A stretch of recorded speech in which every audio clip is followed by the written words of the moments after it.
දැන් මේ ප්‍රශ්නේ කොහොමද කරන්නේ? ස්වභාවික දිග L තන්තුවේ ස්වභාවික දිග L කියලා දීලා තියෙනවා. ප්‍රත්‍යස්ථතා මාපාංකය 4 mg වන සැහැල්ලු තන්තුවක එක් කෙළවරක් ඒ අචල ලක්ෂයකට සම්බන්ධ කර ඇති අතර අනෙක් කෙළවරට ස්කන්ධය m වූ අංශුවක් සම්බන්ධ කර ඇත. ඒ කියන්නේ අංශුව ඊට පහළින් සමතුලිතව එල්ලේ. ඒ කියන්නේ පහළට එල්ලෙන තන්තුවක්. එයාගේ එල්ලලා තියෙන ස්කන්ධය m බර mg. එහෙනම් ආතතිය t කියලා දාමු. ස්වභාවික දිග L. ස්වභාවික දිග L කියලා දීලා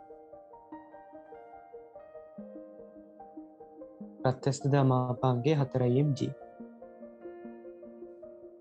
එතකොට මේ එල්ලලා තියෙන ලක්ෂය A. capital A.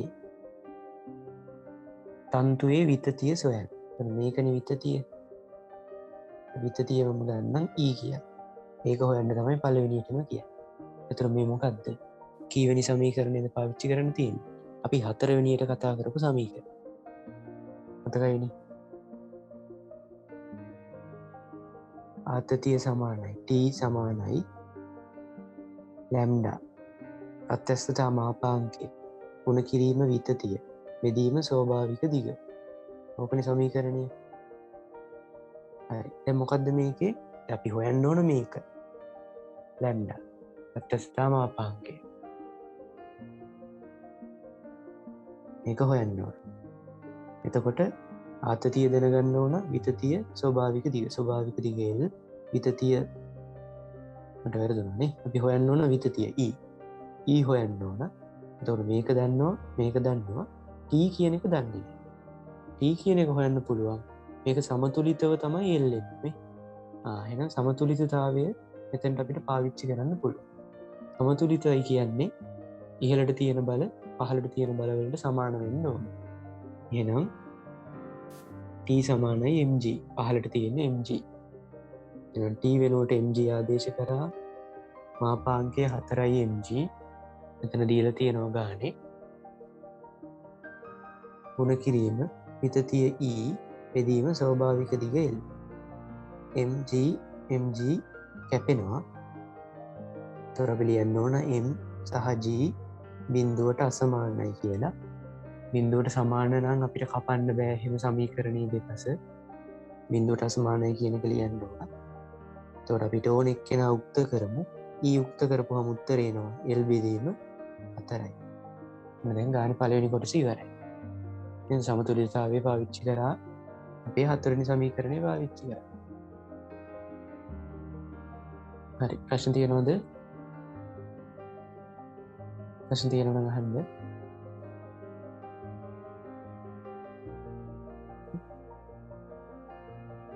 හරි. ඊළඟ කොටස. දැන් අංශුව Aට L දුරක් සිරස්ව පහළින් පිහිටි B ලක්ෂයක තබා. ඒ කියන්නේ මේක. Aට L දුරක් සිරස්ව පහළින් තියෙන B ලක්ෂය. ඒ කියන්නේ තන්තුවේ ඇත්තටම තියෙන ස්වභාවික දිග. එතකොට මේක B. එතකොට යාගේ ස්වභාවික දිග තියෙන තැනට අපි මෙහෙම අංශු අල්ලනවා. අතහැරියොත් එහෙම හැදෙනවනේ. හරි. එතනින් අල්ලලා මෙන්න මේ ප්‍රවේගයෙන් සිරස්ව පහළට ප්‍රක්ෂේපණය කරනවා. B ලක්ෂයක තබා 6යි GL මූල වේගයෙන් සිරස්ව පහළට ප්‍රක්ෂේපණය කෙරේ. අන්න ප්‍රවේගය දුන්නයි. ඊට පස්සේ කියනවා C යනු අංශුව පැමිණෙන පහතම ලක්ෂය නම්. නිකන් නෙමෙයි නැතරින් යම්කිසි ප්‍රවේගයකින්. එහෙනම් සෑහෙන දුරක් මෙහෙම පල්ලෙහාට ඇදෙන්න. ඒ යන්න පුළුවන් උපරිමය C. C යන ලක්ෂයෙන් ගන්න. පහතම ලක්ෂය නම් B සිට C දක්වා අංශුවේ විස්තාරය 5L බෙදීම 4 වූ සරල අනුවර්තීය චලිතයක බව පෙන්වන්නේ. මේ තියෙන්නේ මේ චලිතය සරල අනුවර්තීය චලිතයක් බව පෙන්වන්න ඕන. සරල අනුවර්තීය චලිතයක් කියලා පෙන්වන්නේ කොහොමද? අර ලාක්ෂණික සමීකරණය මෙතනින් නිරූපණය කරනවා කියලා අපි ඔප්පු කරන්න ඕන. මොකද්ද ලාක්ෂණිකය? සරල අනුවර්තීය චලිතේ x ඩබල් ඩොට් සමානයි ඍණ ඔමේගා වර්ගය ගුණ කිරීම x ඍණ මොකක් හරි නියතයක් කියලා එන්න ඕන. හරි. දැන් ඒකට අදාළ කරන රූප සටහන අපි ආපහු ඇඳගමු. මේක පල්ලෙහාට මෙහෙම යන. අපි යාගේ පහතම ලක්ෂය c කියලා ගමු. යන්න පුළුවන් උපරිමයි c. අතාරින්නේ a වලින්. යාගේ ස්වභාවික දිග l වලට ගෙනල්ලා තමයි අර ප්‍රවේගයෙන් මෙහෙම පහළට විසික් කරන්නේ. මූල 6යි gl. ඒ ලක්ෂය b. හරි. දැන් මේ අතර දැන් මෙතනින් පස්සේ එයාගේ ස්වභාවික දිග ඇවිල්ලා ඉවරයි. ඊට පස්සේ මෙයා ඇදෙනවා. අන්න ඒ ඇදෙන කොටස තමයි සරල අනුවර්තීය චලිතයකින් ගමන් කරන්නේ. අන්න ඒ සරල අනුවර්තීය චලිතයෙන් ගමන් කරන කොටසේ යම් කිසි සාධාරණ ලක්ෂයක් සලකලා අපි හිතනවා ඒක මෙන්න මේ චලිතය පටන් ගන්න b සරල අනුවර්තීය චලිතය පටන් ගන්න b ලක්ෂයේ ඉඳලා මේ ඇදෙන්නේ. අන්න ඒ ඇදිච්ච කොටස x කියලා. ඒක අපි නම් කරගන්නවා x කියලා. දැන් මේකයි වෙනස්. මෙතන විතතියයි මේක දැන් වෙනම එකක්. මේක මම x කියලා ගත්තේ. මෙතනට දැන් අපි බලයෙන් ලකුණු කරොත් පල්ලෙහාට mg බලය එක තියෙනවා හැම වෙලෙම. උඩට තියෙනවා ආතතියක්. මේ අවස්ථාවේදී තිබ්බ ආතතිය නෙමෙයි දැන් තියෙන්නේ. දැන් ඇදිලා තියෙන ප්‍රමාණය වෙනස්. විතතිය වෙනස් නම් ආතතියත් වෙනස්. ඒතර මේ වගේ සාධාරණ අවස්ථාවකට රූප සටහන නිර්මාණය කරගන්න ඕන. සාධාරණ තැනක් ගත්තා. එතන ලක්ෂය මේ ස්කන්ධය ලකුණු කරා, බල දෙක ලකුණු කරා, ඇදෙන ප්‍රමාණය x කියලා ගත්තා. ඊට පස්සේ මොකද්ද අපි පාවිච්චි කරන සමීකරණය? ලාක්ෂණිකය මේ නියමය. ලාක්ෂණිකය හොයන්න පාවිච්චි කරේ නිව්ටන්ගේ දෙවන නියමය. f සමානයි mv. අපි x මාක් කරේ පහළට. ඒ හින්දා මේ සමීකරණයත් ආදේශ කරන්න ඕන පහළට. දිශාව පහළට. පහළට තියෙන බල මොනවද? mg. t තියෙන ඉහළට. ඍණ t. සමාන වෙනවා m ත්වරණය. ස්ථාපනය x නම් ත්වරණය කියන්නේ x ඩබල් ඩොට්. හරිනේ? x ස්ථාපනය ප්‍රවේගය නම් ඕන x ඩොට්, ත්වරණය නම් x ඩබල් ඩොට්. දැන් ආදේශ කරමු mg t. ආතතිය සමාන වෙනවා මාපාංකය 4 mg වතාවක් මේ අවස්ථාවේ තියෙන විතතිය. මේ අවස්ථාවේ විතතිය x. විතතිය බෙදීම ස්වභාවික දිග l සමානයි mx ඩබල් ඩොට්. m පද තුනෙන්ම කැපිලා යනවා. ලාක්ෂණිකයට ඕන x ඩබල් ඩොට් තමයි උක්ත කරන්න ඕන. එහෙනම් x ඩබල් ඩොට් මම මේ පැත්තේ ලියනවා. දැන් මේ තියෙන පද දෙකෙන් කොහොම හරි මෙන්න මේ වගේ එකක් එළියට ගන්න. ඍණ ලකුණක්, ඒ වගේම නියතයක්. වර්ගය හිතන්න එපා. ඍණ නියතයක් ගන්න ඕන. එහෙනම් මෙතන මෙයා ධන. එහෙනම් මුලින්ම ලියන්න ඕන ධන පදේ නෙමෙයි ඍණ පද. ඍණ පදේ ඒතකොට මට එළියට ගන්න. අනිත් එක තමයි වරහන ඇතුලේ ඉතුරු වෙන්න ඕන පළවෙනි පදයට x. හොඳට අහගන්න. විශේෂ කොටසක් නේ. වරහන ඇතුලේ පළවෙනියටම ලියවෙන්න ඕන x පදය පමණයි. එහෙනම් මෙතන x පදය විතරක් ඉතුරු වෙන්න අනිත් හැම කොටසක්ම වරහණෙන් එළියට ගන්න ඕන පොදු සාධකයක් කියලා හිතලා. පොදු සාධකයක් නෙමෙයි ඒක වුණාට එහෙම හිතලා එළියට ගන්නවා. ඍණ 4g බෙදීම එළි ගත්තා. එතකොට මෙතනට අපිට ඕන කරන x එක ඉතුරු වෙනවා. ඊට පස්සේ දෙවනිට ලියන්න ඕන මෙයා. ඒතර මෙතන ඍණ ලකුණක් තිබ්බේ නැහැ. ඍණ ලකුණ දැම්මා. g එකක් තිබ්බා. ඒක දැන් එළියට ගිහිල්ලා 4l තිබ්බේ නැහැ. එහෙනම් 4ෙන් බෙදෙන්න ඕන l වලින් ගුණ වෙන්න ඕන. කරන්නේ මේ පොදු සාධකය එළියට ගත්තා. හොඳට බලන්න ප්‍රශ්න තියෙනවා නම් අහන්න. ඍණ ලකුණක් එළියට යන්න ඕන හින්දා මුලින්ම සලකන්නේ ඍණ පදය. x එක පමණක් මෙතන ඉතුරු වෙන්න ඕන හින්දා x හැර අනිත් සියලුම පද පොදු සාධකයේ හැටියට එළියට. ඒක තමයි සාධකය.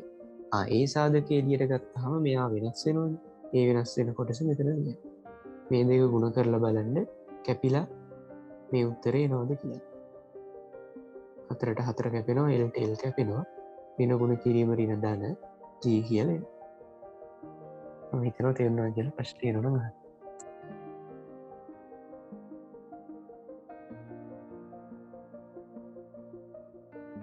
හරිද ආලෝක? රවිදු හරිද? හරි. හරි. හරි. යන්න මේ තුන් දෙනා හරිද? හරි. හරි සර්.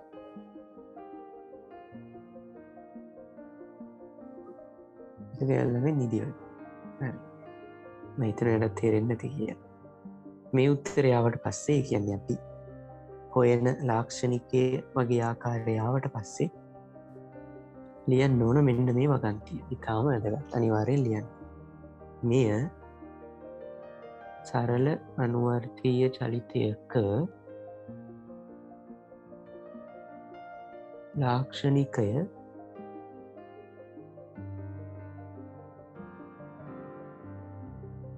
නිරූපණය කරයි. ලාක්ෂණිකය නිරූපණය කරයි කියන එක ලියන්න ඕන. සරල අනුවර්තීය චලිතයක ලාක්ෂණිකය නිරූපණය කරයි. මෙහි අන්න එනවා කෝණික ප්‍රවේගයේ වර්ගය. ඔමේගා වර්ගය කියන්නේ මොකද්ද? මේ වරහන ඉස්සරහා තියෙන පොදු සාධකය. ඍණ ලකුණ නැතුව. මෙතන ඍණ තියෙනවා, මෙතන ඍණ තියෙනවා. එහෙනම් ඔමේගා වර්ගය කියන්නේ 4g බෙදීම l. ඔමේගා වර්ගය කියන්නේ 4g බෙදීම l. අනිත් එක තමයි කේන්ද්‍රය. x කියන එකෙන් තමයි ඒක එන්නේ. හැබැයි මේ මොකද්ද? සරල අනුවර්තීය චලිතයේ කේන්ද්‍රය. කේන්ද්‍රය එන්නේ මෙන්න මේ වරහන. ලාක්ෂණිකයේ මෙන්න මේ වරහන බිඳුවට සමාන කරපුහම x සමානයි කියලා එන උත්තරේ තමයි චලිතයේ කේන්ද්‍රය වෙන්නේ. චලිතයේ කේන්ද්‍රය කියන්නේ මේ වරහන බිඳුවට සමාන කරපුහම x සඳහා ලැබෙන පිළිතුර. x ඍණ L බෙදීම 4 බිඳුවට සමාන කරන්නේ x සමානයි L බෙදීම 4 කියන්නේ. එහෙනම් L බෙදීම 4 කියන එක තමයි ඒ දිග තමයි මේ චලිතයේ කේන්ද්‍රය පිහිටලා තියෙන ලක්ෂය වෙන්නේ. එතකොට අපි x එක පටන් ගන්න මෙතන ඉන්නේ. එහෙනම් x එක කොච්චර දුරක් පල්ලහැට ගියාමද මේ චලිතයේ කේන්ද්‍රය හම්බෙන්නේ? L බෙදීම 4යි දුර. ඔය L බෙදීම 4යි කියන දුර ඉන්න මෙතන තියෙනවා කියලා අපි හිතමු. මේක රූප සටහනේ ලකුණු කරගමු. B සිට මොකද එතනින් x මනින්නේ. x L බෙදීම 4ක් වුණොත් තමයි කේන්ද්‍රය හම්බෙන්නේ. එහෙනම් මෙතන ඉඳලා L බෙදීම 4යි දුරක් පල්ලහැට ගත්තා. මේක මම දාගන්නවා D කියන්නේ. මොකද්ද මේ D කියන්නේ? චලිතයේ කේන්ද්‍රය. එක්කනේ ලාක්ෂණිකය ඔප්පු කරපු ගමන් ඔමේගා වර්ගයක් දෙනවා, කේන්ද්‍රයක් දෙනවා. ওই දෙකේ අනිවාර්යෙන් මේ කොටස ලියන්න ඕන. හරි. සරල අනුවර්තීය චලිතයක් කියලා පෙන්නුවා. අනිත් එක තමයි විස්තරය 5යි L බෙදීම 4යි කියලා පෙන්වන්න ඕන. දැන් කොහොමද විස්තරය හොයන්නේ? විස්තරය හොයන්න පාවිච්චි කරන්නේ අන්න අර ප්‍රවේගයේ සමීකරණය. මොකද්ද? v වර්ගය සමානයි ඔමේගා වර්ගය a වර්ග ඍණ x වර්ග. මොකද්ද a කියන්නේ? විස්තරය. එහෙනම් විස්තරය හොයන්න ඕන. ඔමේගා දන්නවා. ඔමේගා වර්ගය මේ තියෙන x. ඒක සම්බන්ධයිනේ අපි මේ ප්‍රවේගය ගන්න ලක්ෂයට. එහෙනම් අපි දැන් බලන්න ඕන අපි මේ චලිතේ ප්‍රවේගය දන්නේ කුමන ලක්ෂයේද කියන එක. ප්‍රවේගය දන්නේ කුමන ලක්ෂයේද? ඒවල ප්‍රවේගයක් දන්නවද? B දන්නවද? D C? අපි දන්නේ B වල. එතන ඉඳලා තමයි 6යි GL වර්ගමූල ප්‍රවේගයකින් පහළට ප්‍රක්ෂේපණය කරනවා කියලා දුන්නේ. එහෙනම් B ලක්ෂයේ ප්‍රවේගය තමයි දන්නේ. එහෙනම් මේ සමීකරණයට ආදේශ කරන්න වෙන්නේ B ලක්ෂයට Bට. B හි ප්‍රවේගය මෙයා. ඒතර මෙයා වර්ග වුණාම 6යි GL කියලා එනවා. සමානයි ඔමේගා වර්ගය. ඔමේගා වර්ගය කියන්නේ 4යි G බෙදීම L. වරහන් විස්තරය තාම දන්නේ නැහැ. ඍණ x කියන්නේ මොකද්ද? මම පැහැදිලි කරා x වලට ගන්න ඕන මොකද්ද කියන එක. මතකද? සරල අනුවර්තීය චලිතයේ කේන්ද්‍රයේ සිට ඇති දුර. ඒ කියන්නේ අපි මේ සූත්‍රය ආදේශ කරන ලක්ෂයට ඒ සරල අනුවර්තීය චලිතයේ කේන්ද්‍රයේ ඉඳලා මනින දුර. මේකනේ අපේ සරල අනුවර්තීය චලිතය. එයාගේ කේන්ද්‍රය මොකක්ද? D. මතකයිනේ. මෙතනින් ගත්තේ D තමයි කේන්ද්‍රය. කේන්ද්‍රයේ ඉඳලා මේ සූත්‍රය ආදේශ කරපු ලක්ෂය B. Bට තියෙන දුර රූප සටහනේ මම මාක් කරලා තියෙන්නේ. කේන්ද්‍රයේ සිට Bට ඇති දුර L බෙදීම 4යි. එහෙනම් මෙතන x කියන්නේ මොකද්ද? L බෙදීම 4යි. තේරුම් නැති කෙනෙක් කියනවනම් ටක් දාලා කියන්න තේරුම් නැහැ කියලා. තාමත් වැදගත් කොටසක් ඒක. L බෙදීම 4 ගත්ත හැටි තේරුණානේ. හරි. එතකොට x වර්ගය ඕන එහෙනම් L වර්ග බෙදීම 16 වෙනවා. මේක දැන් සුළු කරලා කැපිටල් A උක්ත කරගන්න තියෙනවා. G ට G කැපෙනවා. මේ පැත්තට හරස් කුණිතය ගත්තාම 6යි L වර්ග බෙදීම 4 සමානයි A වර්ග ඍණ L වර්ග බෙදීම 16 කියන්නේ. මේ කොටස මෙහාට ගෙනියමු. A වර්ගය සමාන වෙනවා 6යි L වර්ග බෙදීම 4 ධන L වර්ග බෙදීම 16. පොදු හරය 16යි. මෙතන 16 කරන්න මම 4ෙන් ගුණ කරන්න ඕන. මෙයත් 4ෙන් ගුණ කරපුවාම 6 වරක් 4 24යි. පොදු හරය ගන්න යා 24යි 1යි 25යි. එහෙනම් මට විස්තරය A කියන එක ගන්න පුළුවන්. මේ ඉන්නේ විස්තරයේ වර්ගයනේ. එහෙනම් දෙපැත්තම වර්ගමූල ගත්තාම 5යි L බෙදීම 4යි කියලා එනවා විස්තරය. තේරුණාද? ටක් ගාලා පස්සේ නම් කියන් යන්න තේරුණාද? තේරුණා කියලා. ඔව් තේරුණා. තේරුණා. තේරුණා සර්. හරි. හොඳයි. අන්න එහෙනම් මේ විස්තරය බොරුවට කියන්න එපා. මම ආපහු කියලා දෙනවා කෙනෙක්ට හරි තේරුම් නැත්නම් ඉන්න කියන්න. හරි. ඊළඟට අවසාන කොටස. අංශුවට B සිට C චලිතයට ගත වූ කාලය මෙන්න මේ ප්‍රකාශනයෙන් එනවා කියලා පෙන්වන්න තියෙනවා. B සිට C චලිතයට ගතවන කාලය. හරි. මේ තියෙන්නේ B. B කියන්නේ විශේෂ ලක්ෂය. මොකද්ද? මේ අංශුව සරල අනුවර්තීය චලිතයේ ගමන් ගන්න පටන් ගන්න ස්ථානය තමයි B. ඉතින් මෙතනට නිකන් අපි ඇදලා මෙතන ඉඳලා ප්‍රක්ෂේපණය කරේ. එහෙනම් මෙතන ඉඳලා තමයි තන්තුව ඇදෙන්න පටන් ගන්නේ. එහෙනම් සරල අනුවර්තීය චලිතය පටන් ගන්න B වලින්. යන පහළම ලක්ෂය C. හරි. කතාව පැහැදිලි. කාලයක් අහන්නේ. කාලය හොයන සමීකරණය මතකයි මම කිව්වේ. කාලය සමාන වෙනවා ආවරණය කරපු කෝණය බෙදීම ඔමේගා කිය. සමීකරණ වලින් තුන්වෙනි සමීකරණය අපි කලින් එකේදී ඉගෙන ගත්තා. දැන් කොහොමද B සිට C දක්වා චලිතයේදී මෙන්න මේ සරල අනුවර්තීය චලිතයේ ගමන් කරන අංශුව ආවරණය කරන කෝණය හොයන්නේ. ඒක මෙන්න මේ සිරස් රේඛාවෙන් හොයන්න බෑ. ඒකට අපි නිර්මාණයක් කරගන්න ඕන. මම මේ සූත්‍රය කියලා දෙද්දිත් කිව්වා මේ කෝණය හොයන්න හැටි ඒකට පොඩි ක්‍රමයක් තියෙනවා කිය. ඒ ක්‍රමේ තමයි දැන් කියලා දෙන්නේ. මේ සිරස් ඉර ඔහොම තියෙද්දී මේකට ඇඳ ගන්නවා චාපයක්.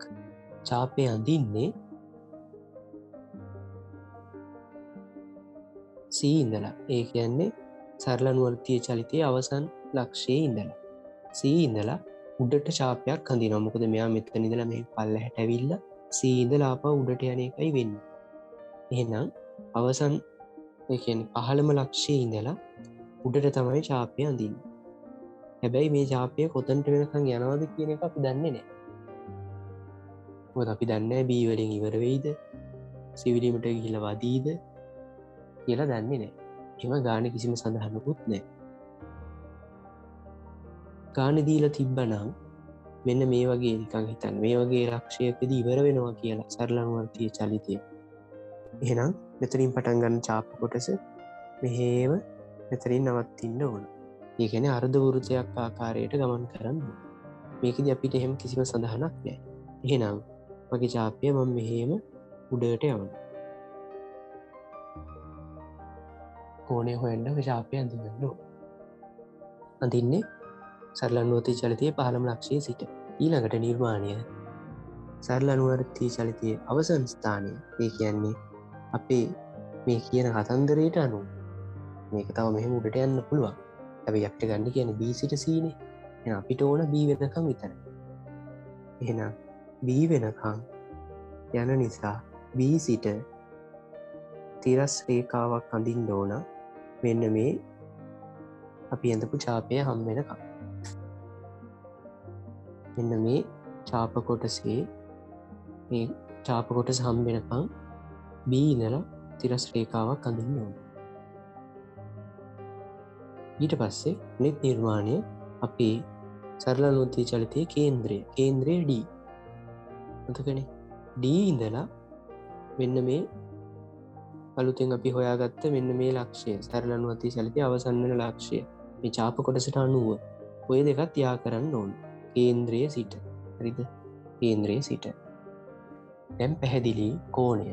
මොකද්ද කෝණය? සරලනුවර්තිය චලිතය පටන් ගන්න ඒ කියන්නේ පහළම ලක්ෂය C එතන ඉඳලා මෙතනටයි ගමන් කරන්නේ. එහෙනම් ආවරණය කරලා තියෙන කෝණය මෙන්න මේ. මෙන්න මේ වගේ කේන්ද්‍රික ඛණ්ඩයක් නිර්මාණය කරගත්තොත් තමයි අපිට කෝණය හොයාගන්න පුළුවන්. කෝණය වෙන්නේ කේන්ද්‍ර කෝණය. මෙතනට ආදේශ වෙන්න ඕන කෝණය මේක. හරි. හැබැයි කෝණය මේක වුණාට මේ කෝණය අපි ලියන විදිහ අපිට දීලා තියෙන ප්‍රකාශනය අනුව වෙනස් වෙනවා. සාමාන්‍ය තියරියෙන් කෝණය කියලා ගන්න ඕන මේක. මේ කෝණය බෙදීම මෙයාගේ මේ හොයපු ඔමේගා. හැබැයි තව දෙයක් අපි බලන්න අපි මේ උත්තරේ ගන්න ඕන අපිට ඕන එකක් නෙමෙයිනේ. එහෙනම් මේ උත්තරේ එන්න මෙතන බලන්න අරන් තියෙන කෝණය පයි බෙදීම 2 90. අනිත් එක මෙතන අරන් තියෙන ඉන්වර්ස් සූත්‍රය මොකද්ද? sin ඉන්වර්ස් එකක් තියෙනවා. පයි බෙදීම 2 ධන sin ඉන්වර්ස්. එතකොට මෙන්න මේ කෝණය පයි බෙදීම 2 ධන යම් කිසි කෝණයක්. මේක හිතමු අපි θ කියලා. sin ඉන්වර්ස් 1 බෙදීම 5 θ කියලා ගන්න. එතකොට 90 ධන θ වෙන්න නම් මෙන්න මෙයා ඔයා θ ලකුණු කරගන්න ඕන කොතනද? අන්න ඒක තමයි හිතන්නේ. මේ හිතලය 90 ධන θ වෙන්න ඔයාගේ θ ලකුණු වෙන්න ඕන කොතනද? එකමට හිතන්න. දැන් කෙනෙක්ට තේරෙන්නත් පුළුවන්. නිකන් හිතන්න θ මෙතන ලකුණු කරා කියලා. ඔයගොල්ලන්ගෙන් කවුරු හරි මෙන්න මේ කොටස θ කියලා. එතකොට මේ කෝණය වෙන්නේ මොකද්ද? 180 ඍණ θ. මේක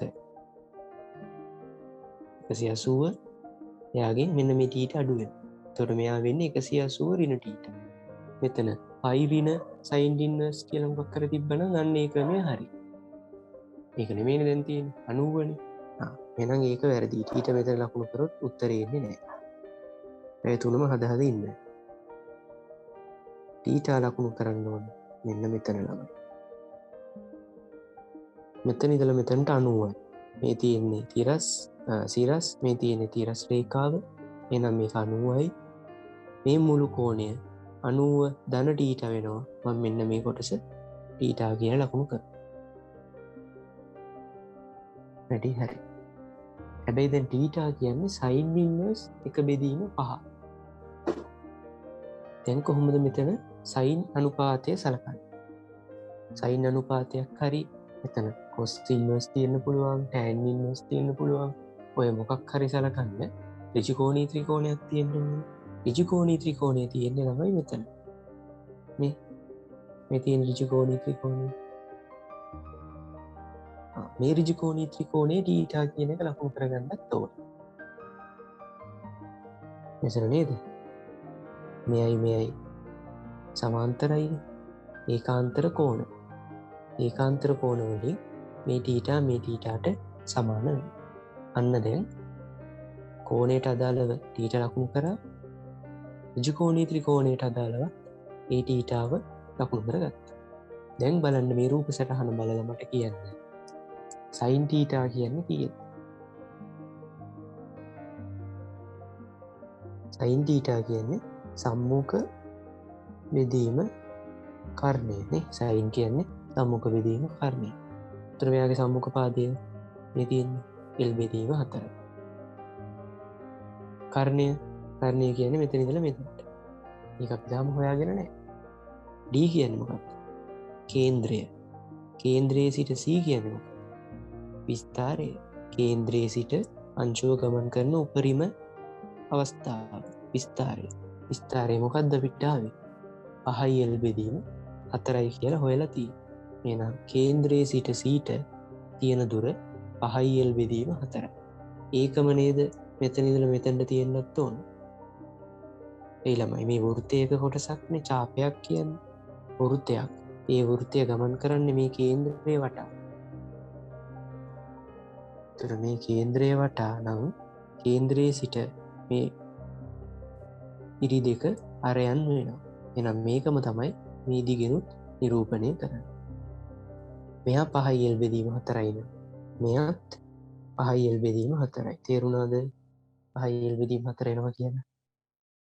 ඉක්මනට කියන්න.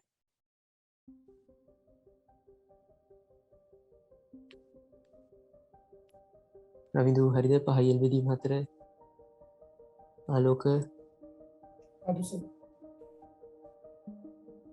එතුමිනි හරිද? 5යි L බෙදීම 4 හරි සර්. විශ්මි සේතා හරි. එතකොට සම්මුඛ පාදයේ L බෙදීම 4යි. කර්ණය 5යි L බෙදීම 4යි. L බෙදීම 4 L බෙදීම 4 කැපුණා. අන්න පැහැදිලි උත්තරේ එනවා. sin θ කියන්නේ 5න් 1යි. θ කියන්නේ sin inverse 5න් 1යි. පේනවනේ අපි හරිතන කෝණය ලකුණු කරගත්තොත් ළමයි මෙන්න මේ උත්තරේ අපිට ටිකෙන් ටික මතුවෙනවා කියලා පේනවා. මේ ඇප්ලයිඩ් වල ඕක තමයි වෙන්න ඕන. හරියට යන්න ඕන ගලා යාම වගේ කොටසින් කොටස උත්තරේ මතුවෙනවා. හරි. දැන් බලමු කොහොමද කාලය ගන්න කියලා. කාලය ඕන B සිට C දක්වා. B සිට C දක්වා කාලය මම ගන්නවා time B to C TBC සමානයි කෝණය. කෝණය මොකද්ද? 90 ධන θ බෙදීම ඔමේගා. 90 θ කියන්නේ මෙතනින් අපි හෙව්වා sin inverse 5න් 1යි. sin inverse 5න් 1යි. බෙදීම ඔමේගා.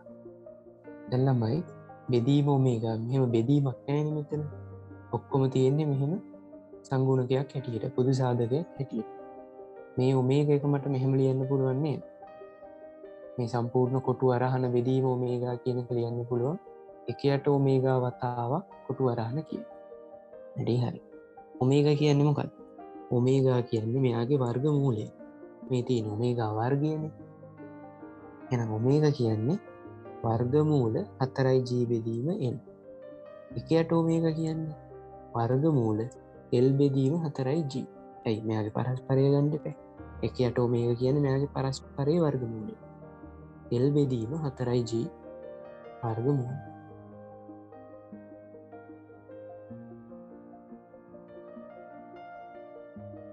වර්ගමූල 4 කියන්නේ 2යි. ඒතර එතනින් එළියට එන දෙක මට එක බෙදීම 2 කියලා ලියන්න පුළුවන්. l බෙදීම g 90 ධන sin inverse පහෙන් 1යි. උත්තරය